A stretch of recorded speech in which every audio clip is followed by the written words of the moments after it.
विश्व को शांति का संदेश देने वाले तथागत गौतम बुद्ध बहुजन समाज में जन्मे सभी संत गुरु महापुरुषों के चरणों में नमन करते हुए संत कबीर, संत रविदास, बिरसा मुंडा, साहू जी महाराज, पामसेप DS4 बहुजन समाज पार्टी की नींव रखने वाले मान्यवर साहब कांसी राम जी के चरणों में नमन करते हुए साथियों, मैं कुछ गंभीर मुद्दे की मैं देख रहा हूं।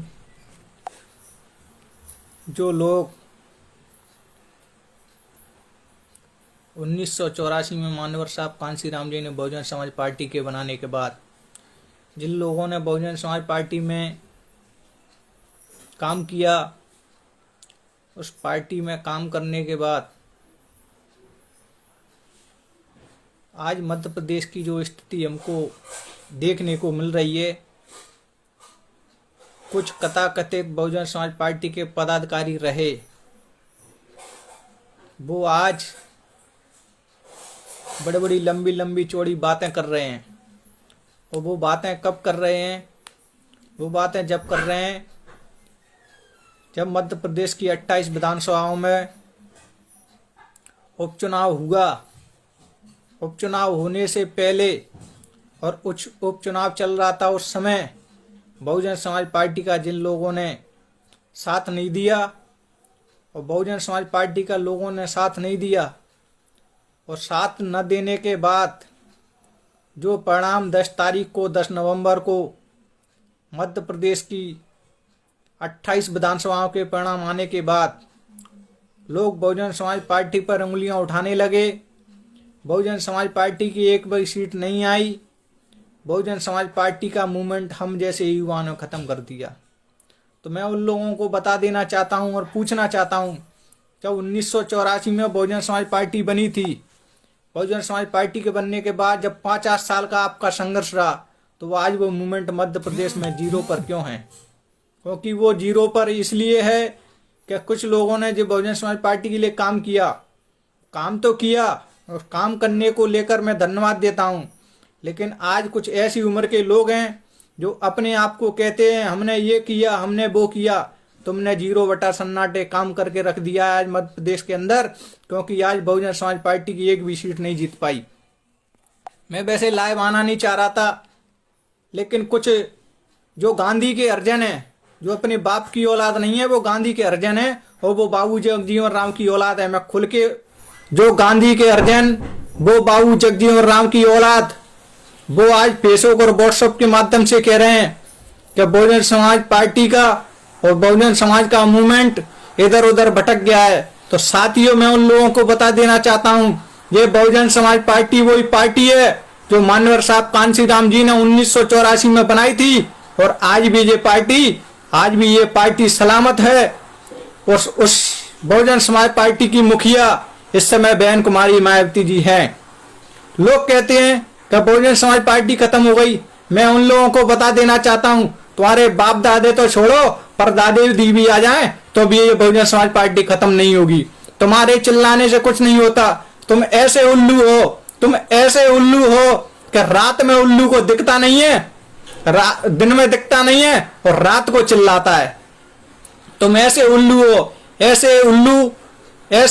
हो। मैं आपसे क्या कहूं कि अगर आपको बहुजन समाज पार्टी की आज 28 विधानसभा चुनाव होने के बाद याद आ रही है, इससे पहले बहुजन समाज पार्टी 28 विधानसभा पर चुनाव लड़ रही थी, तो आपने किस पार्टी का डंडा झंडा लेकर काम किया था और किस पार्टी को वोट दिया? तुम अपने बाप की औलाद हो और बाबा साहब के मानने वाले हो, तो आप ये साबित करो कि हमने 28 विधानसभा में किसको वोट दिया है। मैं ज्ञानदीप बोध, मैंने खुलेआम फेसबुक और व्हाट्सएप के माध्यम से आप लोगों को ईवीएम की मशीन के सामने खड़ा होकर मैंने हाथी के सामने वाला बटन दबाकर हरपाल मांझी जी को वोट दिया। मैं कहना चाहता हूं उन लोगों से, चाहे मेरा एक वोट क्यों ना हो, लेकिन मेरा एक वोट वो बहुजन समाज पार्टी के लिए दिए। ऐसे गांधी के अर्जन, ऐसे बाबू जगजीवन राम की औलाद है जो कांग्रेस और बीजेपी के लिए काम कर रही है, और वो हमसे प्रमाण मांग रही हैं कि आप बहुजन समाज पार्टी को खत्म करने का काम कर रहे हो। मैं आपको बता देना चाहता हूं, जीवन पर्यंत तक, जब तक हम जिंदा रहेंगे, जब तक भारतीय जनता पार्टी और कांग्रेस को खत्म नहीं कर देंगे, जब तक हम चैन से बैठने वाले नहीं है। कुछ लोग कह रहे हैं कि कि ज्ञानदी बौद्ध नकली बौद्ध है, तो मैं आपसे कह देना चाहता हूं, तुम अपने बाप की औलाद हो तो हमें इस बात का प्रमाण दो कि आप असली बौद्ध हो कि हम नकली बौद्ध हैं। इसका क्या प्रमाण है आपके पास कि हम नकली बौद्ध हैं? हम असली बौद्ध हैं। और हम कह देना चाहते हैं उन लोगों से, बौद्ध लिखेंगे, बौद्ध देखेंगे और बौद्ध बनेंगे। साथियों, बात करते हैं लोग बुद्ध की, बात करते हैं बौद्ध लिखो, बौद्ध देखो। अब साथियों, इसका प्रमाण कुछ और अन्य संगठन के जो लोग हैं, अन्य जो आगे ऊंची बड़ी बातें करते हैं, वो हमको प्रमाण देंगे कि हम बौद्ध हैं, कि असली बौद्ध हैं, कि हम नकली बौद्ध हैं। मैं उन लोगों को बता देना चाहता हूं, आज वो कहीं भी मंच पे जाके बड़ी बड़ी बातें, लंबी चौड़ी बातें करते हैं, हमें सम्मान नहीं मिलता। अरे तुम्हारी औकात नहीं है सम्मान लेने लायक। ये सम्मान अगर आज मिला है तो बहुजन समाज पार्टी की बदौलत मिला है। ये मान सम्मान स्वाभिमान अगर है तो ये बहुजन समाज पार्टी की बदौलत है। बहुजन समाज पार्टी आपको सम्मान देना चाहती है, लेकिन आप लोग सम्मान लेना नहीं चाहते हो। मैंने आज देखा है 28 विधानसभा के उपचुनाव में, जब मैं डबरा विधानसभा के अंदर था, मैंने ऐसा डबरा विधानसभा के अंदर एक भी गांव नहीं छोड़ा है। पिचोर से लेकर बगे, कटोराल, ऐती, लखनौती, पुट्टी, देवरा, छीमक, सिस्सा, सेकरा, जोरासी, कल्याणी। साथियों, मैंने इतने गांव घूमे जिसकी मैं आपको बता देना चाहता हूं कि साथियों, लोग सम्मान देने के लिए बैठे हैं। लोगों ने आपके सम्मान के लिए कोई कमी नहीं छोड़ी है, लेकिन आप सम्मान लेना नहीं चाहते हो। जब सम्मान लेना नहीं चाहते तो आपको घर बैठे कोई सम्मान देने नहीं आएगा। मैं फेसबुक लाइव नहीं आना चाह रहा था, लेकिन मैं देख रहा हूं कुछ कथाकथित जो 50 साल का अपना संघर्ष बताते हैं, वो आज कह रहे हैं कि बहुजन समाज पार्टी हम जैसे युवाओं ने खत्म कर दी। साथियों, हम कल आए हैं, हमारे से पहले जिन लोगों ने काम किया है मैं उसको बहुत बहुत धन्यवाद देता हूं, क्योंकि उन लोगों ने इस कारवा को यहां तक लेके आए। अब हमारी जिम्मेदारी बनती है कि हम इस कारवा को आगे ले जाने के लिए संघर्ष कर रहे हैं।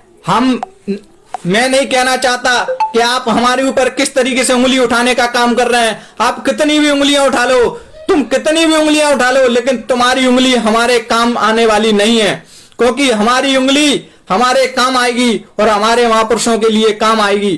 क्योंकि हमने जो हौसला, ये आज बुलंदियों से जो मैं बोल रहा हूं, आज जो कुछ मान सम्मान मिला है, ये परम पूज्य बोधिसत्व बाबा साहब के अम्बेडकर के बाद, मानवर साहब कांसी राम जी ने बहुजन समाज पार्टी के मूवमेंट के बाद ये मान सम्मान हमको मिला है। बहुजन समाज पार्टी वो पार्टी है कि देश के अंदर लॉकडाउन में भी कोरोना जैसी महामारी चल रही थी, बहन जी अपने प्रेस कॉन्फ्रेंस और ट्विटर के माध्यम से बहन जी ने हर प्रदेश की सरकार को अन्य अत्याचार हो रहे उसके कारण उसको बचाने के लिए बहन जी ने फेसबुक और ट्विटर के माध्यम से जिन सरकारों को ललकारा था, वो सरकारें आज होश ठिकाने आ गई हैं।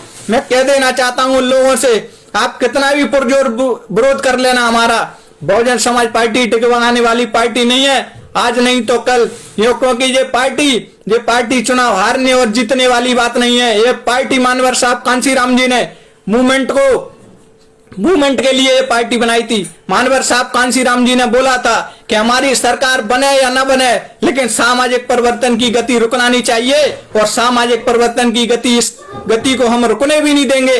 कितना भी संघर्ष, कितना भी कुछ भी करना पड़े, लेकिन संघर्ष हमारा हमेशा जारी रहेगा। मैं साथियों दोबारा उन लोगों से कहना चाहता हूं, तुम हरिजन हरि की और गांधी की और बाबू जगजीवन राम की औलाद हो, जिन लोगों ने कांग्रेस और बीजेपी को वोट देने के बाद अब वो कह रहे हैं कि बहुजन समाज पार्टी मूवमेंट से भटक गई है, बहुजन समाज पार्टी काम नहीं कर रही है। अरे नालायक लोगों, इस बात का हमें भी तो प्रमाण दे दो कि आपने इस 28 विधानसभा में किसको वोट दिया है। हमने वोट ही नहीं दिया, हमने तन मन धन से बहुजन समाज पार्टी के लिए काम किया है और आगे भी करेंगे, लेकिन कहेंगे नहीं, इस मूवमेंट के लिए हमेशा काम करते रहेंगे।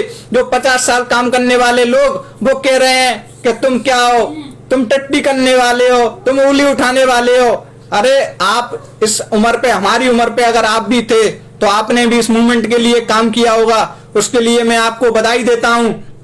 और अगर आप इस कारवा को यहां तक ले आए और सच्ची ईमानदारी से अगर काम करते तो मध्य प्रदेश के अंदर बहुजन समाज पार्टी की सरकार होती। आप जैसे बहुजन समाज पार्टी की सरकार बहुजन समाज पार्टी को कमजोर करने वाले वो लोग हैं जो आज कह रहे हैं कि हमने बहुजन समाज पार्टी में 50 सालों से काम किया है। आपने काम नहीं किया है, आपने बहुजन समाज पार्टी की जड़ों को कमजोर करने का काम किया है। क्योंकि आज हमको देखने को मिल रहा है, आप बातें करते हो बहुजन समाज पार्टी के मंच पर जाके, मंच के बगल में जाके खड़े होकर कि हमको सम्मान नहीं मिलता। आपको सम्मान लेने की आपकी औकात नहीं है। सम्मान बहुजन समाज पार्टी ने हम लोगों को दिया है, सम्मान बहुजन समाज पार्टी ने हम लोगों को दिया है। क्योंकि मैं पंच न होते हुए, न सरपंच होते हुए, मैं एक वार्ड का मेंबर भी नहीं हूं। मैं बहुजन समाज पार्टी का एक छोटा सा वर्कर, छोटा सा कार्यकर्ता हूं। केवल बहुजन समाज पार्टी की सदस्यता मेरे पास है। मैं बहुजन समाज पार्टी का सदस्य होने के नाते मैंने बहुजन समाज पार्टी के लिए काम किया है। लोग बहुजन समाज पार्टी में पद के लिए, पद की लालचा के लिए लड़ते हैं। क्योंकि जब मानवर साहब कांशीराम जी थे उस समय बहुजन समाज पार्टी में कोई पद के लिए नहीं लड़ता था, क्योंकि वो मूवमेंट था, वो हमारी पार्टी नहीं थी, वो हमारा मिशन था। बहुजन समाज पार्टी वो पार्टी है, वो मिशन के लिए काम कर रही है।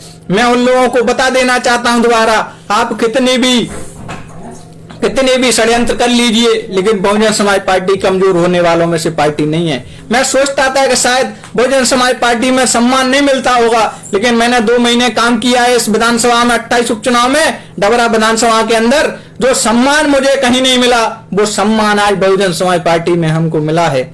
इस सम्मान का मैं बरकरार तहे दिल से स्वागत, वंदन, अभिनंदन करता हूं जिन लोगों ने हमको इतना मान सम्मान दिया है।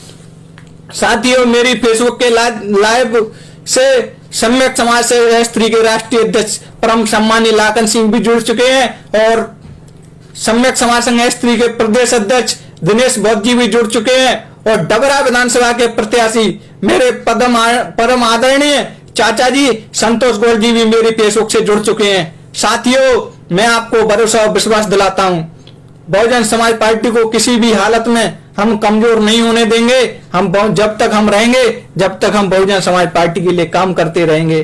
कुछ लोग बातें कर रहे हैं, बड़ी बड़ी लंबी चौड़ी डीके मारते हैं। मैं कहना चाहता हूं उनसे कि आपने बीजेपी को हराने के लिए कांग्रेस को वोट दिया, क्या आपने कांग्रेस की सरकार बना ली?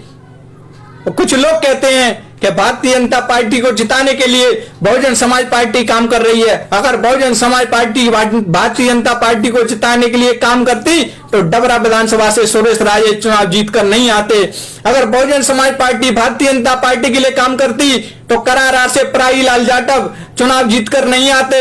अगर बहुजन समाज पार्टी कांग्रेस बीजेपी के लिए काम करती तो मुरैना से कांग्रेस का प्रत्याशी चुनाव नहीं जीतता। मैं उन लोगों को बता देना चाहता हूं जो अपने बाप की औलाद नहीं है, वो अर्जन और बाबू जगजीवन राम की औलाद है, जो कहते हैं कि हम भारतीय जनता पार्टी को चुनाव जिताने के लिए काम कर रहे हैं। नहीं, ये मान्यवर परम पूज्य मान्यवर साहब कांशीराम जी का मूवमेंट है और कांशीराम जी का सपना था कि हमारी सरकार बने या न बने, लेकिन सामाजिक परिवर्तन की गति नहीं रुकना चाहिए और सामाजिक परिवर्तन की गति नहीं रुकेगी। सरकार आज नहीं तो कल हम सरकार मध्य प्रदेश में बनाकर बताएंगे। और जब सरकार मध्य प्रदेश की तो छोड़ो, जब उत्तर प्रदेश में मान्यवर साहब कांशीराम जी के जीते जी, उत्तर प्रदेश में जब बेन जी ने सरकार बनाई और बेन जी ने सरकार बनाने के बाद जब उत्तर प्रदेश में डॉक्टर अंबेडकर स्मारक बनाया था और दिल्ली नोएडा के अंदर जब बेन जी ने बड़े बड़े पार्क बनवाए थे, मान्यवर साहब कांशीराम जी आवास योजना बनवाई थी, स्टेडियम बनवाए थे, बेन जी ने जब इस मूवमेंट को बढ़ाने के लिए काम किया तो बेन जी को कमजोर करने का काम कुछ ऐसे गांधी के अर्जन और बाबू जगजीवन राम के लोगों ने काम किया। लेकिन बेन जी कभी डरने वाली नहीं है, बेन जी रुकने वाली नहीं है। बेन जी का मूवमेंट बराबर है और बेन जी बराबर संघर्ष कर रही है। जो बेन जी पर उंगलियां उठाते हैं, मैं उन लोगों को बता देना चाहता हूं, तुमने अपने घर अपनी माँ का दूध पिया है और तुम अगर अपने सच्चे अपने बाप की औलाद हो तो आप अपनी एक बेटी को निकालकर रोड पर भेजो और उससे बोलो कि वो मूवमेंट का काम करे, आपको नाम ही याद आ जाएगी। आपकी बेटी जब घर से स्कूल के लिए जाती है तो आप हर घंटे पर उसको फोन लगाकर पूछ लेते हो कि बहन कहाँ है, कि बिटिया कहाँ है, कहाँ आ गई तुम। और एक बहन पर जिस बहन पर उंगलियां उठाते हो, जिस बहन पर उंगली उठाने की तो छोड़ो, तुम्हारी कोई औकात नहीं है। आपको औकात दिखाने वाले, आपको औकात दिलाने वाले और औकात दिखाने वाले हम जैसे लोग होंगे। क्योंकि मानवर साहब कांशीराम जी का मूवमेंट पढ़ो और उनकी वीडियो को देखो, आपको पता चल जाएगा कि मानवर साहब कांशीराम जी चाहते क्या थे। आप बात करते हो बहन जी पे उंगली उठाने की। मानवर परम पूज्य बोधिसत्व बाबा साहब ने जब 1950 में संविधान मनाने के बाद जब बाबा साहब कथाकथित लोगों को जब ये संविधान सौंप रहे थे, तो संविधान सौंपते समय बाबा साहब के चेहरों के दो भाव थे। बाबा साहब हंस भी रहे थे और रो भी रहे थे। तो बाबा साहब से एक पत्रकार ने पूछा कि साहब आप हंस भी रहे हो और आप रो क्यों रहे हो? तो बाबा साहब के ये जवाब थे कि साथियों, ये संविधान मैंने अपने 4 बच्चों की कुर्बानी के बाद बड़ी मेहनत और मशक्कत से मैंने संविधान बहुत अच्छा बनाया है। जिन लोगों के हाथ में ये संविधान सौंप रहा हूं, उनके हाथ अगर इतने गंदे हुए तो ये संविधान गलत साबित होगा, और अगर इनकी मानसिकता ठीक हुई तो ये संविधान सच्चा साबित होगा। आज संविधान झूठ इसलिए साबित हो रहा है क्योंकि जो अपने आप को हिंदुत्व का बढ़ावा देने वाले आरएसएस और भारतीय जनता पार्टी के लोग संविधान को खत्म करने का काम कर रहे हैं। अगर बाबा साहब का जीते जी किसी ने अपमान किया तो कांग्रेस गांधी एंड कंपनी ने काम किया। आज उसी गांधी एंड कंपनी को हमारे 28 विधानसभा पर लोगों ने कांग्रेस को वोट दिया। मैं कहता हूं, उन लोगों से कहना चाहता हूं कि बाबा साहब के साथ गद्दारी करने वाले लोग आप लोग हो, क्योंकि बाबा साहब को जीते जी इस कांग्रेस ने कभी भी जीतने नहीं दिया। और इस कांग्रेस ने बाबा साहब को संसद में घुसने के लिए दरवाजे बंद कर दिए थे, खिड़कियां तक बंद कर दी थी। तब इस देश के अंदर हमारे मुस्लिम भाइयों ने बाबा साहब का साथ दिया। बाबा साहब को चुनाव जिताने के बाद जब बाबा साहब संसद भवन में पहुंचे, और संसद भवन में जब बाबा साहब ने लड़ाई लड़ी, कानून मंत्री बने थे। जब बाबा साहब को कानून मंत्री बनने के बाद बाबा साहब जो अधिकार दिलाना चाहते थे, जो अधिकार गांधी एंड कंपनी ने नहीं लेने दिए, बाबा साहब चाहते थे समाज के लिए 2 वोट का अधिकार। अगर हम आज 2 वोट के अधिकार मिल जाता, हमको अगर 2 वोट डालने का अधिकार हमको मिल जाता, तो आज हमें इतनी मेहनत मशक्कत करने की जरूरत नहीं पड़ती और ये संविधान बाबा साहब का पुनः दोबारा लागू हो जाता। कोई बात नहीं है, बाबा साहब 2 वोट का अधिकार दिलाने के लिए इतना संघर्ष किया कि गांधी एंड कंपनी ने बाबा साहब को 2 वोट देने का अधिकार नहीं दिया। बाबा साहब फिर भी अड़े रहे, लेकिन हमारे समाज के लोगों के घर जला दिए गए, लोग जिंदा जला दिए गए। उसके बाद बाबा साहब के सामने फोटो आए तो बाबा साहब ने देखा कि साथियों, जब ये लोग मेरे जिंदा नहीं रहेंगे तो मैं डबल वोट के अधिकार का क्या करूंगा। लेकिन साथियों, मजबूरी में गांधी एंड कंपनी ने बाबा साहब से हस्ताक्षर करवाए पूना पैक्ट पर। बाबा साहब ने मजबूरी में हस्ताक्षर करने के बाद वो पूना पैक्ट पर बाबा साहब का विरोध गांधी एंड कंपनी ने किया था। मैं उन लोगों से बता देना चाहता हूं, मैं उन लोगों से भी कह देना चाहता हूं जो भारतीय जनता पार्टी और कांग्रेस को वोट देते हैं, वो बाबा साहब के मूवमेंट के सच्चे सिपाही नहीं है। वो बाबा साहब को धोखा देने का काम कर रहे हैं। और इस प्रदेश के अंदर, इस देश के अंदर बहुजन समाज पार्टी को मजबूत बनाने का जो काम कर रहे हैं, जो बहुजन समाज पार्टी से जुड़े हुए हैं, मैं उन सभी साथियों को तहे दिल से वंदन अभिनंदन और स्वागत करता हूं। साथियों, बहुजन समाज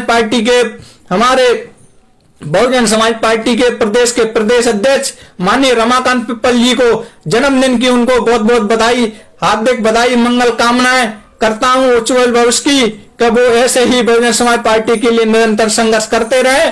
और बहुजन समाज पार्टी के प्रदेश अध्यक्ष रमाकांत पिप्पल जी को जन्मदिन की बहुत बहुत बधाई। प्रदेश अध्यक्ष जी, आपने इतना संघर्ष किया और आप ऐसे ही निरंतर संघर्ष करते रहें, और ऐसे ही आपके संघर्ष में हम आपके साथ तन मन धन से हम आपके साथ हैं बहुजन समाज पार्टी को मजबूत करने के लिए। साथियों, भरोसा विश्वास दिला रहे हैं आपको कि जब तक इन रंगों में एक एक लहू की बूंद रहेगी, जब तक बहुजन समाज पार्टी को और मानवर साहब कांशीराम जी के मिशन को आगे बढ़ाने के लिए हम लोग काम करते रहेंगे। जो भी साथी press the bell icon on the YouTube app and never miss another update.